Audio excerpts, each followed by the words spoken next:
Bonjour à tous, je suis ravie d'être avec vous aujourd'hui et vous présenter la province de la Nouvelle-Écosse. Je me présente, je suis Valentine et je suis responsable partenariat trade pour Destination Canada, l'Office du tourisme du Canada. Aujourd'hui, je vous embarque donc pour la Nouvelle-Écosse, une province à l'histoire fascinante, avec une culture, une musique, un artisanat de qualité et un peuple chaleureux. Alors attachez vos ceintures, nous nous envolons pour la Nouvelle-Écosse. Avant toute chose, il faut penser à présenter une demande d'AVE pour se rendre au Canada par avion. Elle coûte 7 dollars canadiens seulement, donc environ 5 euros, et elle est valable 5 ans sur un même passeport. Petite parenthèse pour vous, il y a énormément de sites de prestataires qui demandent l'AVE à votre place, mais à des tarifs exorbitants. Alors assurez-vous que vos clients sont bien sur le site du gouvernement qui est www.canada.ca/AVE. Aussi, pensez à informer vos clients que les prix affichés au Canada n'incluent ni les taxes, donc environ 20% supplémentaires, et ni les pourboires attendus dès qu'il y a un service, et c'est un minimum de 15% supplémentaires. La Nouvelle-Écosse est la deuxième plus petite province du Canada. Elle se trouve sur la côte sud-est du pays, dans les provinces atlantiques. Elle est bordée à l'ouest par le Nouveau-Brunswick, au nord par l'île du Prince-Édouard et à l'est par Terre-Neuve et Labrador.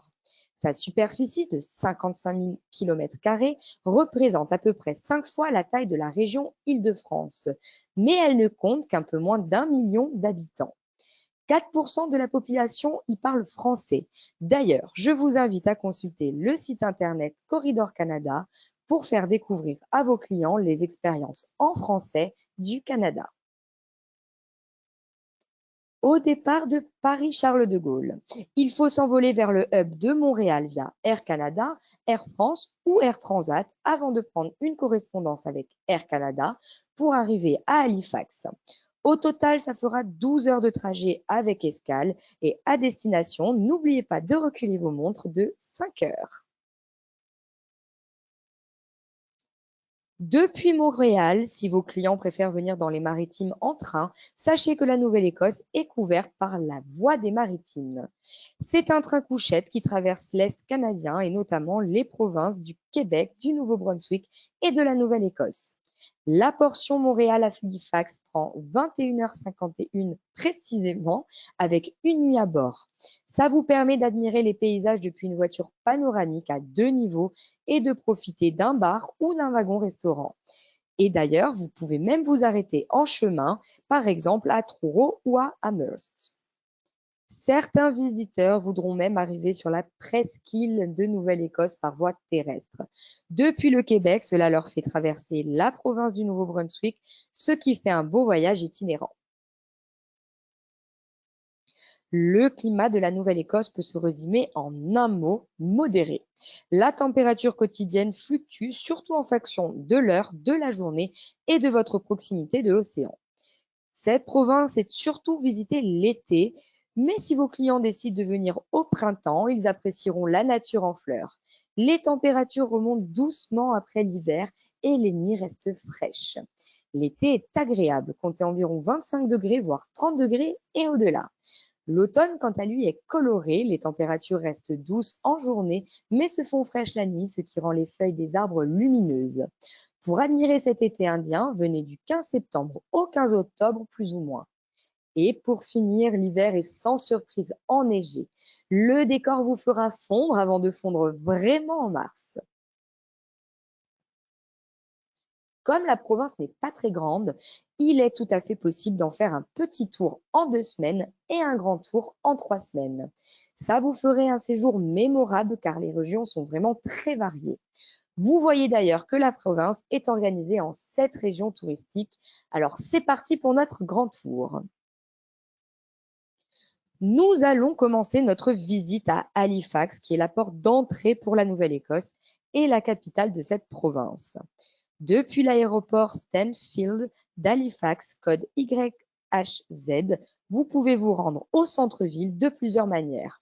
La plupart de vos clients auront une voiture de location Pour un séjour itinérant, mais ils peuvent aussi prendre un taxi, il faut compter une trentaine de minutes pour arriver au centre-ville. Sinon, vous pouvez aussi profiter des transports publics. Halifax est la plus grande ville du Canada atlantique. Avec sa population de près de 400 000 habitants, elle offre néanmoins un visage très humain où l'on se sent d'emblée très bien. Elle dispose du deuxième plus grand port naturel du monde après Sydney. Donc notre premier conseil, c'est d'aller se balader sur la promenade de bois autour du port. Elle fait près de 4 kilomètres et elle est jalonnée de boutiques, de restaurants, de cafés et de lieux de divertissement.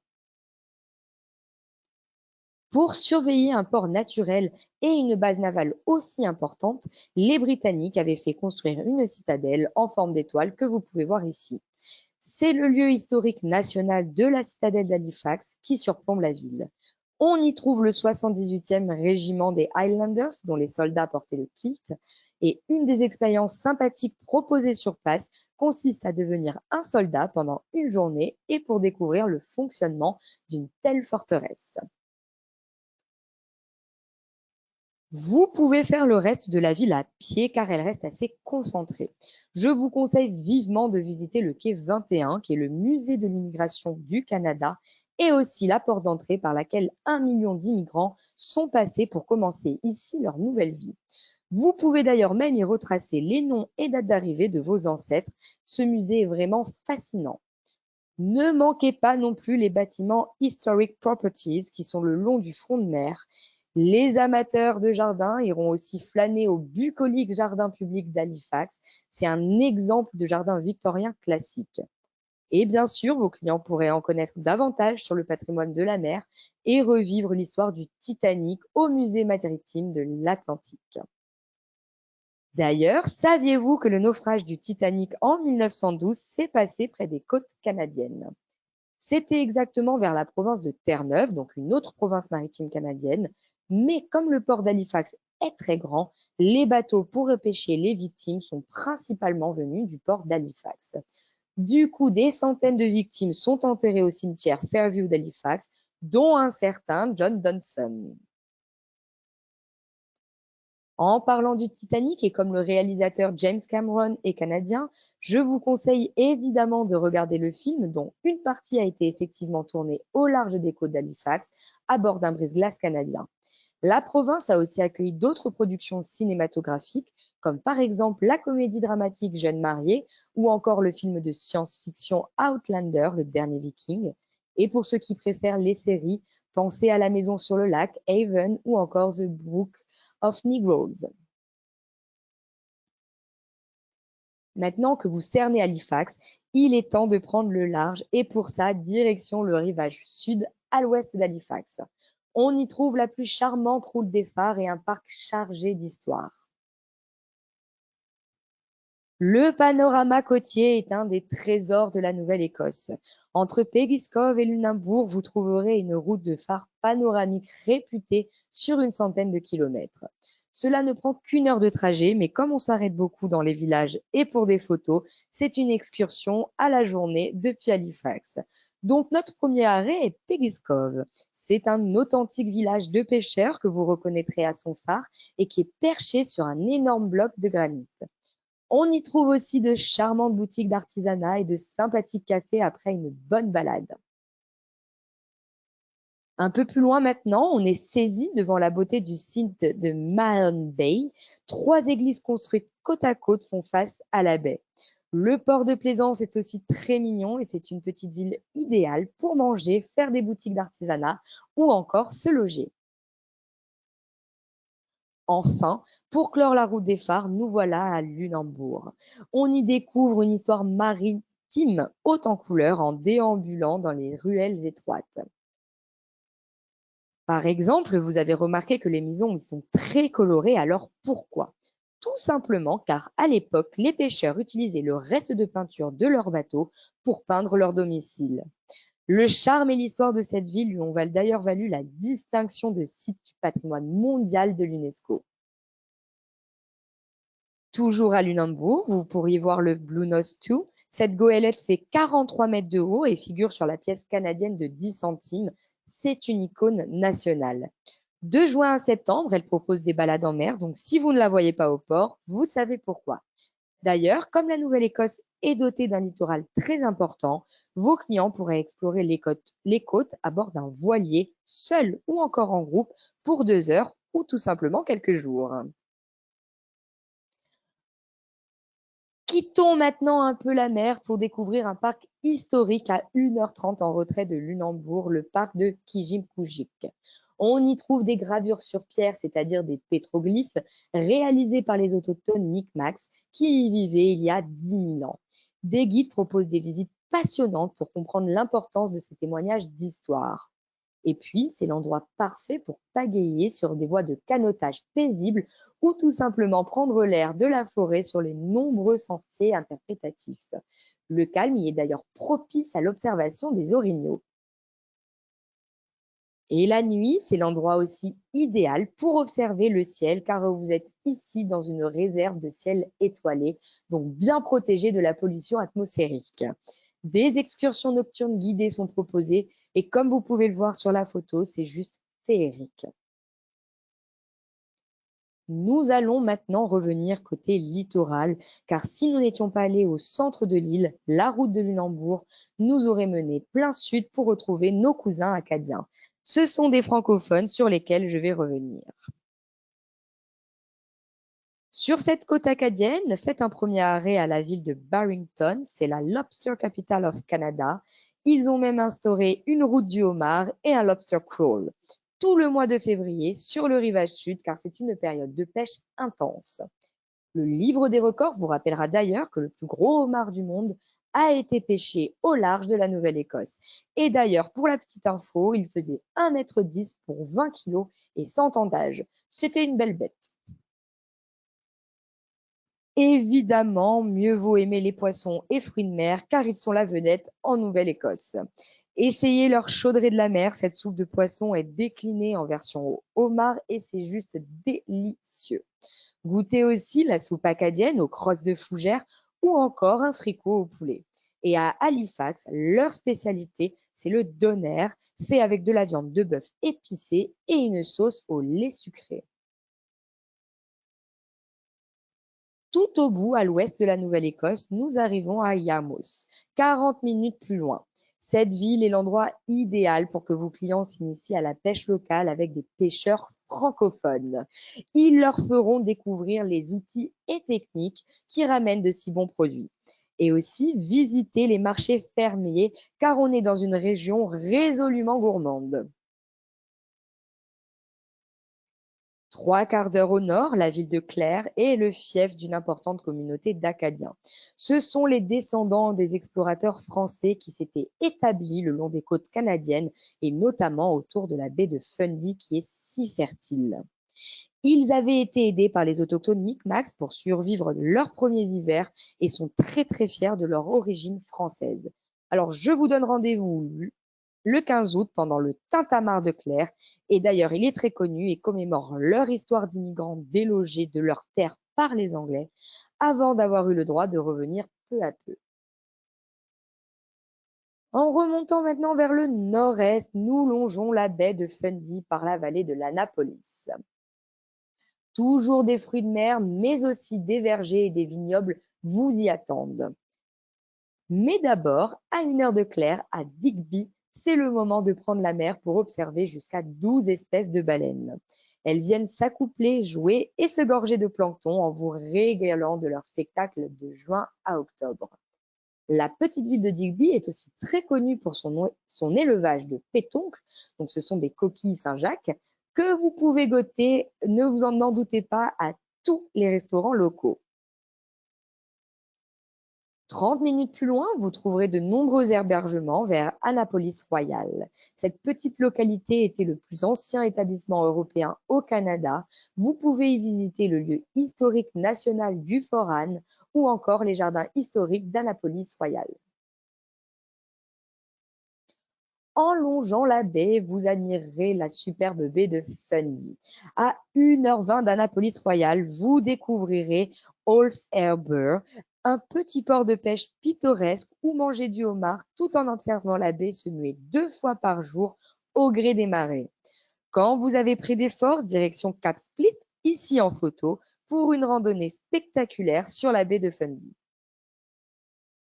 Je vous disais tout à l'heure que nous sommes dans une région gourmande, alors deuxième bonne nouvelle, vous pourrez coupler vos plats à de bons vins locaux. Une vingtaine de vignobles se trouvent dans les environs de la ville de Wolfville. On les appelle les vignobles de la vallée d'Annapolis et deux AOP, donc l'Acadie Blanc et Tidal Bay, ont été récompensés lors de concours internationaux.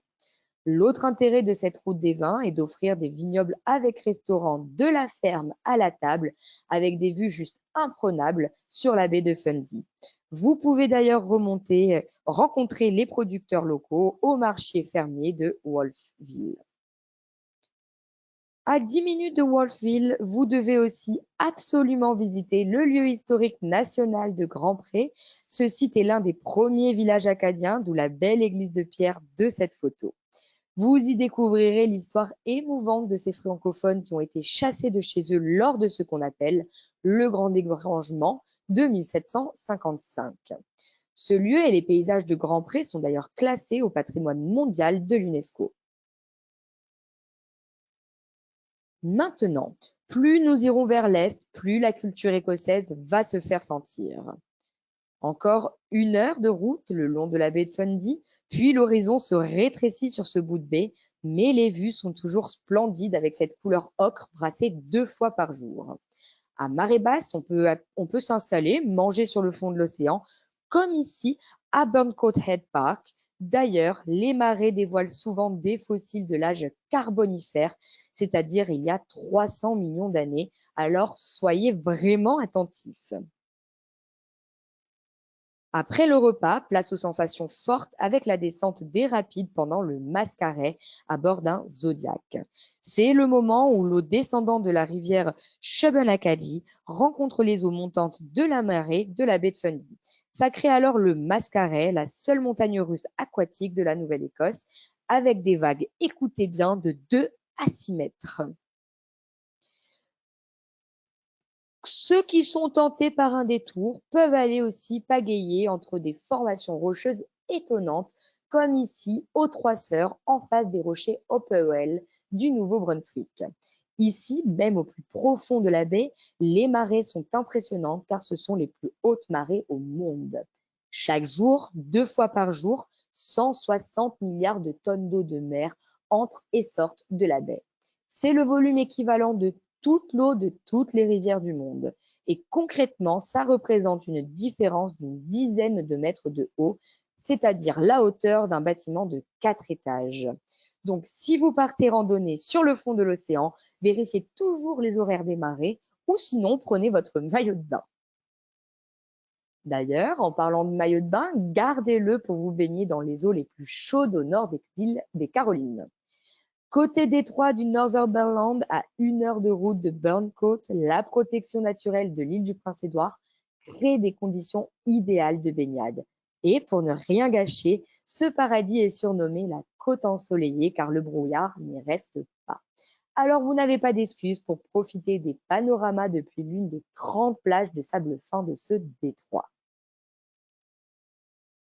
De ce côté de Nouvelle-Écosse, on trouve aussi la ville de Pictou. C'est le point de départ du traversier pour rejoindre l'île du Prince-Édouard et aussi le berceau de l'Écosse nouvelle.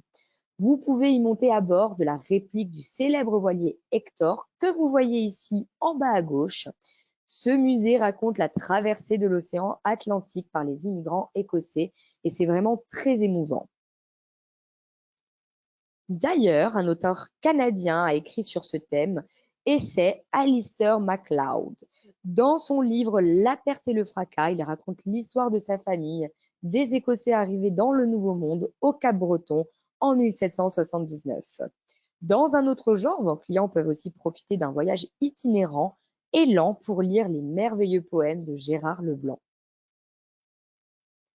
Il est maintenant temps de découvrir une destination mondialement connue, c'est l'île du Cap-Breton. Le seul point de passage sur l'île est par le port Hawkesbury et il est souvent conseillé de faire le tour de l'île dans le sens inverse des aiguilles d'une montre pour profiter des panoramas sur l'océan et ce en toute sécurité car on roule à droite au Canada. Certains peuvent arriver en avion également par la ville de Sydney qui dispose d'un aéroport domestique et le code CYQY. À 3h30 de Pictou, nous voilà dans un endroit historique, c'est la forteresse de Louisbourg. Les Français l'ont construite en 1713 pour protéger le Canada et s'en servir de base arrière pour les navires venus pêcher dans les eaux de Terre-Neuve. C'était l'un des ports maritimes les plus prospères en Amérique du Nord.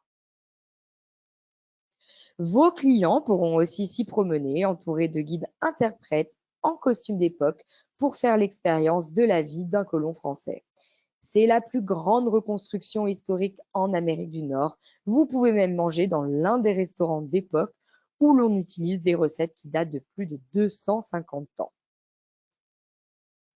À 1 heure de route de là, vers le milieu de l'île, Saint-Anne vous révélera les racines écossaises de l'île. Certains des meilleurs interprètes de la musique celtique y vivent. Vous pouvez découvrir leur patrimoine musical et dansant et même la fabrication de kilts au centre d'interprétation de la musique celtique et au collège gaélique de Saint-Anne. En soirée, quand ils sortent le violon, c'est le moment de danser lors d'un seildi. Ce mot gaélique signifie fête. Et si vous venez en octobre, vous aurez aussi la chance d'assister à un grand festival gaélique où musiciens, chanteurs, danseurs et conteurs se rassemblent chaque année. En parlant de musique, connaissez-vous ces chanteurs néo-écossais? April Ryan et Anne Murray sont des classiques qui ont fait le box-office. Mais vous pourriez aussi avoir entendu Classified, Winter Sleep ou encore Sarah McLachlan. Il y en a vraiment pour tous les goûts, alors je vous souhaite une bonne écoute. Nous arrivons maintenant sur l'attraction phare de l'île du Cap-Breton, c'est sa route panoramique. La piste Cabot que vous voyez là en jaune est l'une des routes panoramiques les plus belles au monde. Les amateurs de golf y trouvent des greens de calibre mondial comme les parcours Cabot Links et Cabot Cliffs qui profitent de vues sublimes. Le Cabot Cliff a d'ailleurs été nommé meilleur terrain au Canada en 2018. Quant à boucler la boucle de 298 km exactement, vous le pouvez le faire en voiture, en moto, mais certains viennent exprès pour le faire à vélo. Plus de 24 belvédères balisent le parcours et vous donnent l'occasion de faire des poses photos ou rando. En parlant de poses photos, ouvrez l'œil pour observer une des 12 espèces de baleines qui se rendent en Nouvelle-Écosse chaque année. C'est en été et à l'automne que vous aurez les plus grandes chances d'en voir. Depuis Pleasant Bay, vous pouvez prendre part à une excursion d'observation de baleines à bord d'un bateau ou d'un Zodiac où vous entendrez les commentaires divertissants et des histoires locales. 20 minutes plus loin, vous devez absolument vous dégourdir les jambes sur cette courte randonnée aux vues spectaculaires. C'est la Skyline Trail et elle est à flanc de falaise et elle vous offre des couchers de soleil à tomber par terre, je vous le promets. Vous y comprendrez pourquoi on parle de l'île du Cap-Breton comme le joyau de la Nouvelle-Écosse. Les randonneurs ont le choix car il existe une trentaine de parcours de randonnée classés sur l'île du Cap-Breton. L'endroit où se loger dans le coin s'appelle Shetty Camp et c'est à 25 minutes au sud. On y trouve une autre communauté acadienne où vos clients entendront certainement le charmant accent francophone assez chantant. Avant de quitter l'île, mentionnons aussi Baddeck, à 1 heure au sud et au centre de l'île du Cap-Breton. Cette ville offre aussi de nombreux hébergements. Elle s'est fait connaître par Alexander Graham Bell, l'inventeur du téléphone qui avait une maison où sa famille passait tous les étés. Vous pouvez donc y visiter le lieu historique national Alexander Graham Bell pour découvrir la vie et l'œuvre de l'homme qui fut à la fois enseignant, scientifique et inventeur. Le site surplombe d'ailleurs le lac Brador, ce qui en fait vraiment un très bel endroit. Pour rentrer maintenant sur Halifax, je vous propose de couper la route côté rivage est, parlons histoire, plage de sable blanc et île sauvage. Le village musée dynamique de Sherbrooke Village est situé à 2 heures de route de Baddeck et c'est l'un des plus importants en Nouvelle-Écosse. Il comporte environ 25 bâtiments authentiques que des interprètes costumés vont vous faire vraiment revivre cette histoire et vraiment comme au 19e siècle. Le rivage est est aussi connu pour sa nature sauvage intouchée, avec notamment de longues plages de sable blanc. Alors, peu importe la saison, c'est l'heure du surf dans les vagues déferlantes des plages Lawrencetown et Martinique. Sinon, prenons le cap sur l'archipel 100 Wild Islands. Protégées à perpétuité, ces îles sont réputées pour toutes leurs anses abritées, leurs eaux turquoises, leurs caps balayés par les grands vents et aussi leurs forêts pluviales boréales qui sont juste hors du commun. Vous y trouvez d'ailleurs beaucoup de chevaux sauvages. Notre tour de Nouvelle-Écosse est maintenant terminé, alors rappelons-nous ce que nous avons vu aujourd'hui. À notre arrivée à Halifax, nous avons pris plein ouest, direction la route des phares du rivage sud. Nous avons ensuite découvert le rivage acadien vers Yarmouth, puis remonté la baie de Fundy en goûtant les vins de la vallée de l'Annapolis. Nous nous sommes ensuite baignés dans les plages chaudes du détroit de Northumberland vers Pictou, avant de faire une virée spectaculaire à l'île du Cap-Breton. Pour revenir, nous avons fait halte au rivage est, au village d'antan de Sherbrooke et sur les plages de sable fin. Alors, pour résumer, pourquoi venir en Nouvelle-Écosse? Déjà, il est juste fascinant d'y revivre l'histoire des immigrants depuis les Français, les Écossais et les Anglais, sans compter les autochtones. Ensuite, il faut reconnaître que les panoramas côtiers sont juste époustouflants et variés depuis les nombreuses routes panoramiques. Vous y trouvez autant des falaises rocheuses que des plages de sable blanc ou encore même rougeoyants, sans oublier la faune comme les baleines qui fréquentent ce littoral très sympathique.